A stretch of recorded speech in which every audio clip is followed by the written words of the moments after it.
Assalamualaikum warahmatullahi wabarakatuh. Alhamdulillah wassalatu wassalamu ala Rasulillah. Amma ba'd. Alhamdulillah, pada kesempatan kali ini kami dari kelompok 3 diberi amanah untuk memberikan sedikit pemaparan dari pendidikan karakter dalam Al-Quran, yang mana materi tersebut ada dalam surat Al-Anfal ayat 72. Kami yang beranggotakan 3 orang, yaitu Mbak Siti Syafiatun, kemudian Abid Nurhuda, dan yang terakhir Mbak Ulfa Dwi, akan memaparkan materi tersebut. Berikut penjelasan dari kelompok kami. Bismillahirrahmanirrahim. Assalamualaikum warahmatullahi wabarakatuh. Saya Siti Syafiatun. Saya akan menjelaskan tentang Quran Surat Al-Anfal ayat 72 beserta bacaan, terjemah, dan asbabun nuzulnya. Secara umum, Quran Surat Al-Anfal merupakan surat ke-8 dalam Al-Quran yang turun setelah surat Al-Baqarah. Terdiri dari 75 ayat. Ia merupakan surat Madaniyah, kecuali dari ayat 3 sampai 36. Ayat-ayat ini Makkiyah. Bacaan Quran Surat Al-Anfal ayat 72. A'udzu billahi minasyaitonir rajim. Bismillahirrahmanirrahim. Innal ladzina amanu wa hajaru wa jahadu bi amwalihim wa anfusihim fi sabilillahi walladzina awaw wa nasru ulaika ba'duhum awliya'u ba'd walladzina amanu wa lam yuhajiru ma lakum min walayatihim min syai'in hatta yuhajiru wa in istansharukum fid dini fa'alaykumun nasru illa ala qaumin bainakum wa bainahum mitsaq wallahu bima ta'maluna basir. Shadaqallahul azim.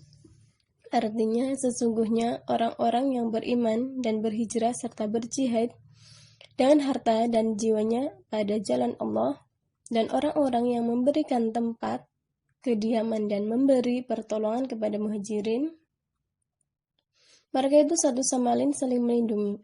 Dan terhadap orang-orang yang beriman tetapi belum berhijrah, maka tidak ada kewajiban sedikit pun bagimu melindungi mereka sampai mereka berhijrah. Tetapi jika mereka meminta pertolongan kepadamu dalam urusan pembelaan agama, maka kamu wajib memberikan pertolongan kecuali terhadap kaum yang telah terikat perjanjian antara kamu dengan mereka. Dan Allah Maha melihat apa yang kamu kerjakan. Surat Al-Anfal merupakan arti harta rampasan. Asbabun nuzul Al-Anfal adalah kekhawatiran kaum muslimin tentang bagaimana jika mereka menerima atau memberi harta waris dari saudara mereka musyrik.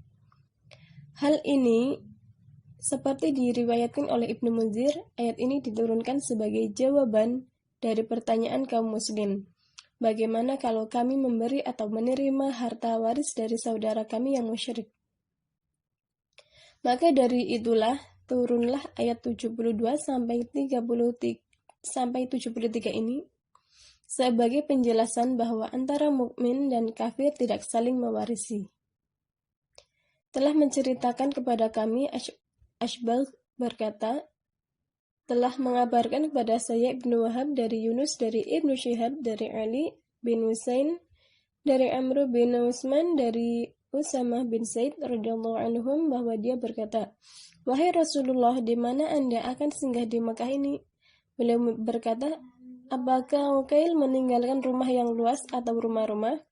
Uqail dan Thalib mendapatkan warisan dari Abu Thalib, sedangkan Ja'far dan Ali radhiyallahu anhuma tidak mewarisi sedikit pun karena keduanya adalah Muslim, sedangkan Uqail dan Thalib kafir, dan adalah Umar bin Khattab radhiyallahu anhu berkata, seorang mukmin tidak mewariskan kepada orang yang kafir. Ibnu Syihab berkata, mereka menafsirkan firman Allah Ta'ala Quran Surat Al-Anfal ayat 72 yang artinya sesungguhnya orang-orang yang beriman, orang-orang yang berhijrah, dan orang-orang yang berjihad dengan harta dan jiwa mereka di jalan Allah, dan orang-orang yang memberikan tempat kediaman dan menolong orang yang berhijrah, mereka itu satu sama lain saling melindungi.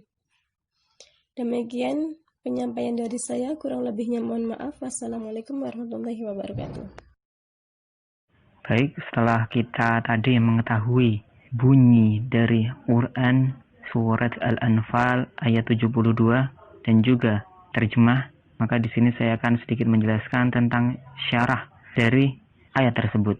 Menurut Wahbah Az-Zuhaili, bahwa konteks permulaan ayatnya berisi tentang orang-orang muhajirin yang hijrah dari Mekah ke Madinah sebelum terjadinya perang Badar sampai adanya perjanjian Hudaybiyah. Dalam ayat tersebut disebutkan bahwa orang-orang yang beriman adalah para muhajirin yang ikut berhijrah bersama Rasulullah Shallallahu Alaihi Wasallam. Kelompok ini merupakan kelompok yang paling sempurna dan mulia di sisi Allah Subhanahu wa Ta'ala. Allah mensifati mereka dengan 3 hal, yaitu iman, kemudian hijrah, dan ketiga jihad. Allah mensifati mereka dengan iman karena mereka meyakini tiap risalah yang dibawa oleh Nabi Muhammad SAW. Kemudian yang kedua, Allah mensifati mereka dengan hijrah karena mereka meninggalkan kampung halaman dan harta mereka hanya untuk Allah Subhanahu wa Ta'ala. Kemudian yang terakhir, Allah mensifati mereka dengan jihad karena mereka membelanjakan hartanya untuk saling membantu, hijrah dan membela agama, seperti digunakan untuk membeli tunggangan kuda, senjata, dan segala kebutuhan kaum muslimin.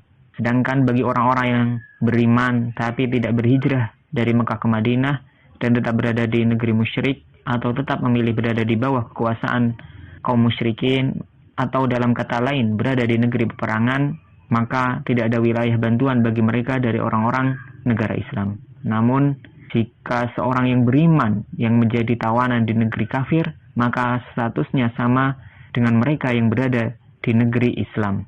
Namun, mereka dalam hal mewarisi, maka statusnya sama dengan orang Islam yang berada di negeri Islam, sehingga mereka pun boleh saling mewarisi. Dalam ayat ini juga disebutkan bahwasannya setelah kata jahadu, ada kata bi amwalihim wa anfusihim fi sabilillah. Penulisan kata bi amwalihim, harta, lebih didahulukan daripada kata wa anfusihim. Maka dari sini dapat diambil kesimpulan bahwa harta itu lebih bisa menutup segala kebutuhan daripada jihad dengan jiwa dan raga. Karena jihad dengan jiwa dan raga itu bergantung dengan harta. Dan harta di sini juga dapat ditafsirkan bahwasannya sebagian kaum muhajirin dan ansor telah peristiwa hijrah mereka itu saling tolong-menolong dan juga saling memberikan perlindungan. Maka dalam hal ini mereka pun bisa saling mewarisi. Lalu pendapat kedua menurut Hamka, surat Al-Anfal ayat 72 berisi tentang kemantapan hati kaum muslimin dalam melaksanakan keimanannya demi kemenangan umat Islam. Hal ini ditandai dengan kemenangan umat Islam dalam perang Badar setelah terjadinya hijrah, meski hanya diikuti sekitar 313 sampai 317 orang yang terdiri dari 82 atau 86 muhajirin dan 160 suku Aus dan 170 dari suku Khazraj. Orang muslim tidak sebanding dengan kebanyakan pasukan kaum kafir yang saat itu jumlahnya sekitar 1.300 orang. Menurut Hamka, di sini juga disebutkan 3 unsur utama dalam sejarah perkembangan umat Islam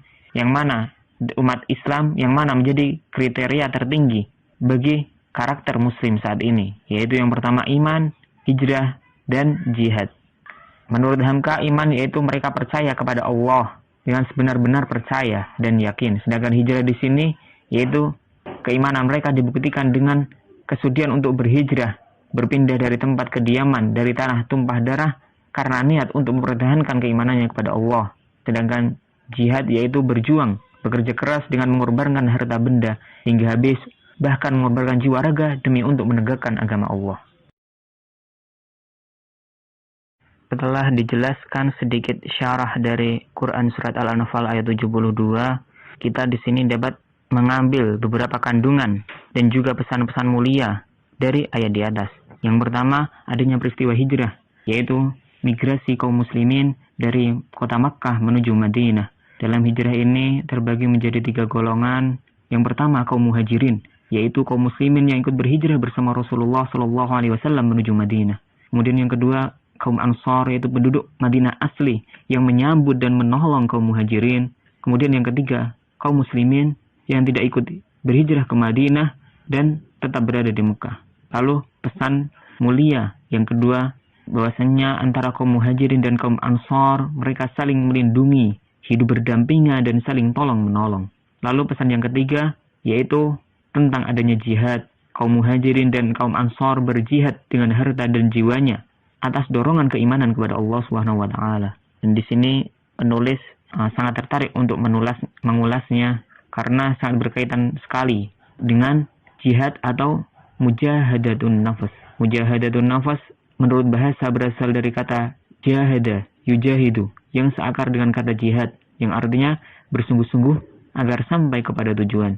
Secara lebih luas, mujahadah adalah suatu upaya yang sungguh-sungguh dalam memerangi hawa nafsu atau keinginan-keinginan serta segala macam ambisi pribadi supaya jiwa menjadi lebih suci dan bersih bagaikan kaca yang segera dapat menangkap apa saja yang bersifat suci, sehingga ia berhak memperoleh berbagai pengetahuan yang hakiki tentang kebesaran Allah Subhanahu wa taala. Dengan demikian, mujahadah merupakan tindakan perlawanan terhadap nafsu, sebagaimana usaha memerangi semua sifat dan perilaku buruk yang ditimbulkan oleh nafsu. Berkaitan dengan ini, Allah Subhanahu wa taala berfirman, Bismillahirrahmanirrahim. Walladzina jahadu fina lanahdiyannahum subulana wa innallaha lama'al muhsinin. Quran Surat Al-Ankabut ayat 69. Yang artinya, dan orang-orang yang berjihad untuk mencari keridhaan Allah, maka kami benar-benar akan menunjukkan kepada mereka jalan-jalan kami. Dan sesungguhnya Allah benar-benar berserta orang-orang yang berbuat baik. Dalam bahasa Indonesia sendiri, mujahadah ini disebut dengan kontrol. Mujahadatun nafas, yaitu kontrol diri. Kontrol diri merupakan salah satu sikap yang perlu, bahkan wajib, dilakukan oleh setiap orang muslim untuk melawan nafsunya. Dalam Al-Quran, nafsu itu terbagi menjadi 3. Yang pertama yaitu nafsu ammarah, yaitu nafsu yang mendorong manusia untuk melakukan perbuatan buruk, bagaimana dalam Quran Surat Yusuf ayat 53. Lalu yang kedua, nafsul lawamah, yaitu nafsu yang menyesali setiap perbuatan buruk yang pernah dilakukan. Dalam Al-Quran disebutkan Quran Surat Al-Qiyamah ayat 75. Kemudian macam yang ketiga itu nafsul mutmainnah, yaitu nafsu yang tenang dan selalu mengajak kepada kebaikan. Disebutkan dalam Quran Surat Al-Fajr ayat 27 sampai dengan 30. Dari ketiga nafsu tersebut, maka nafsu ammarah lah yang mendorong manusia untuk selalu berbuat keburukan dan kemaksiatan. Kemaksiatan ini dapat menyebabkan manusia jauh dari rahmat Allah serta akan menimbulkan kegelisahan di dalam hati. Oleh karena itu, Islam mengajarkan mujahadatun nafas agar hidup kita itu bahagia di dunia dan akhirat. Karena hawa nafsu sendiri cenderung untuk mencari berbagai macam kesenangan tanpa memperdulikan aturan agama. Jika kita menuruti hawa nafsu, sungguhnya kita telah tertawan dan diperbudak oleh nafsu itu sendiri. Bahkan Nabi SAW pernah menyebutkan di sebuah riwayat yang mengatakan bahwasannya memerangi nafsu itu sebagai jihad yang lebih besar daripada memerangi orang kafir. Hal ini dikarenakan jihad melawan nafsu merupakan jihad melawan hal-hal yang menyenangkan, digemari, dan disukai namun melanggar aturan agama. Sedangkan jihad melawan orang kafir merupakan jihad melawan musuh yang kita benci. Tentu melawan yang kita sukai lebih berat daripada melawan musuh yang kita benci. Bukankah seperti itu? Setelah dijelaskan oleh Mas Abid mengenai mujahadah an-nafs, di sini terdapat beberapa cara untuk menerapkan mujahadah an-nafs dalam kehidupan sehari-hari. Di antaranya yaitu bersabar mengambil keputusan. Sikap mujahadah an-nafs bisa diterapkan dengan cara bersabar saat akan mengambil sebuah keputusan. Ketika akan memutuskan sesuatu, godaan hawa nafsu pasti sangatlah besar. Hal ini akan membuat kita jatuh ke dalam sifat tergesa-gesa.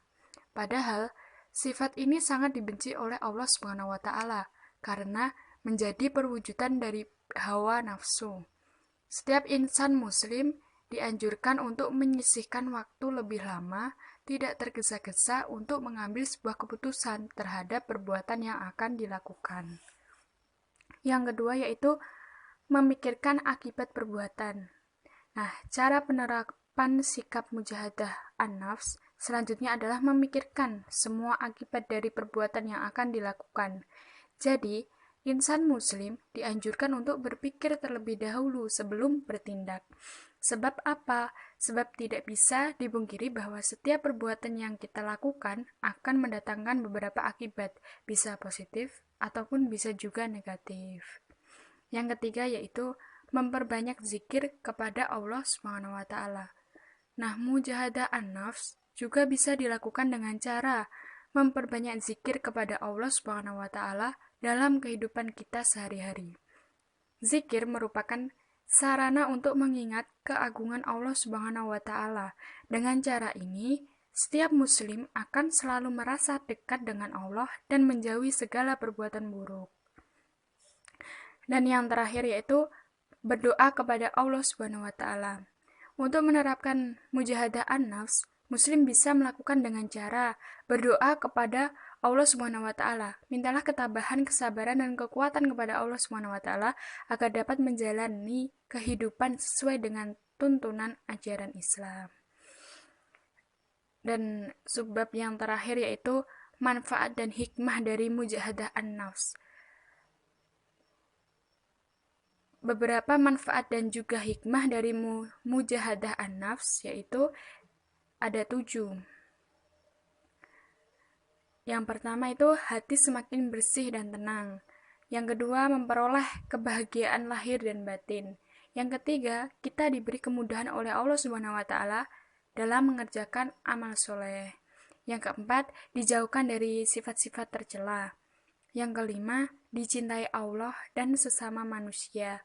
Yang keenam, mendapat hidayah yang sempurna dari Allah. Dan yang terakhir yaitu mendapatkan ridho dari Allah. Sekian dari saya. Wassalamualaikum warahmatullahi wabarakatuh.